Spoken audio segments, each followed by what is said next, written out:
Hi, I'm Valentino Balboni Lamborghini test driver. Thanks for watching Sports Car Magazine. Valentino Balboni has one of the best jobs that a sports car enthusiast could ever imagine. He's been Lamborghini's test driver for over 30 years.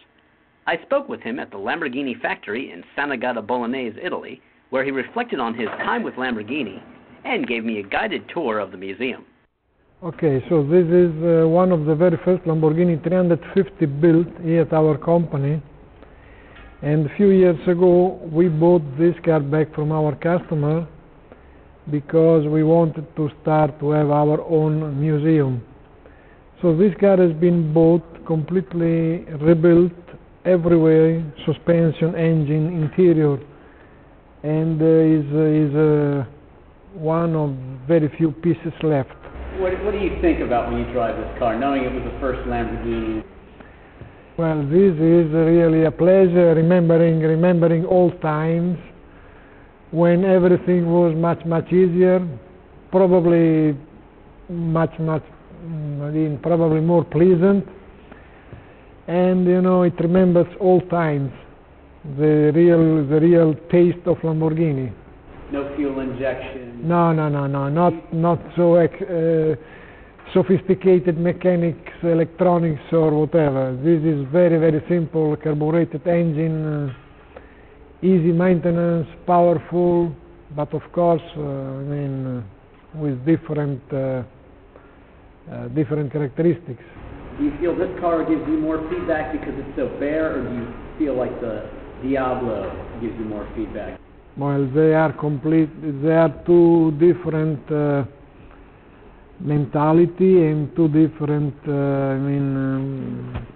personality and character.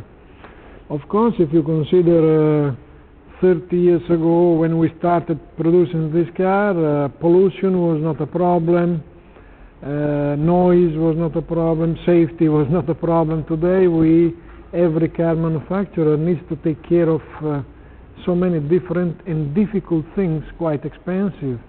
You need to have clean exhaust, clean air, you need to have pollution within very low limits.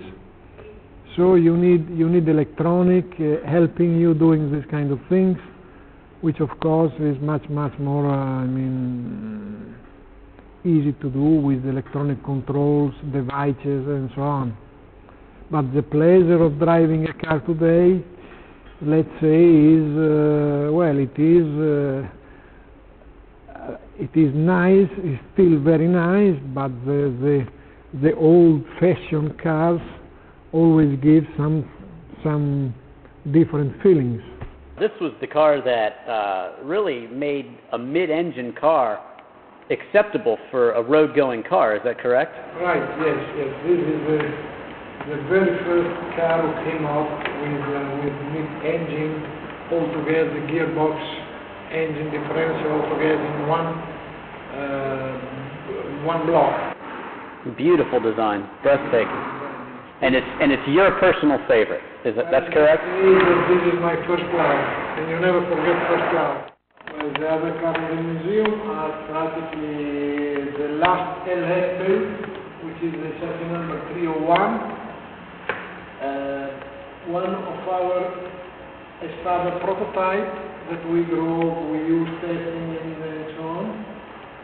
Ayarama S, which is a 4-liter engine. One of the 44 Silhouette ever built.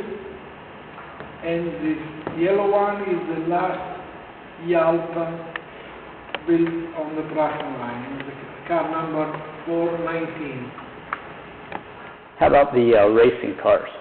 Well, the racing cars are the models equipped with Lamborghini engine and gearbox developed by our Formula One section here in Modena on 90, 88, 90, 91 and so on.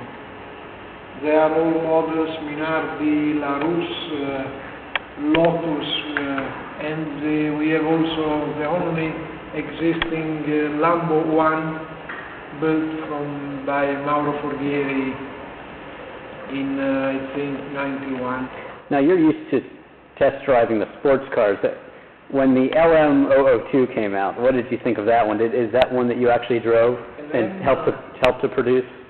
LM was a beautiful experience to develop that car because it was for Lamborghini the first experience we had. It was nice, different experience, different development, and it gave us a lot of pleasure, especially when we tested the car on the sand, over 120 miles per hour on the sand, makes some strange feelings. What sort of customer would buy the LM002?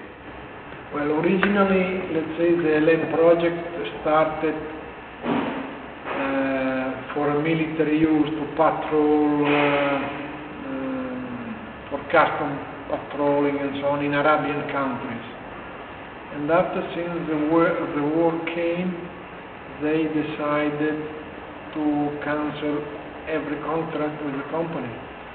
And at that time, Lamborghini decided to have the car in production to save some money, to have some money back from the big investment we did for military use. So now we move to what's probably perhaps the most recognizable Lamborghini,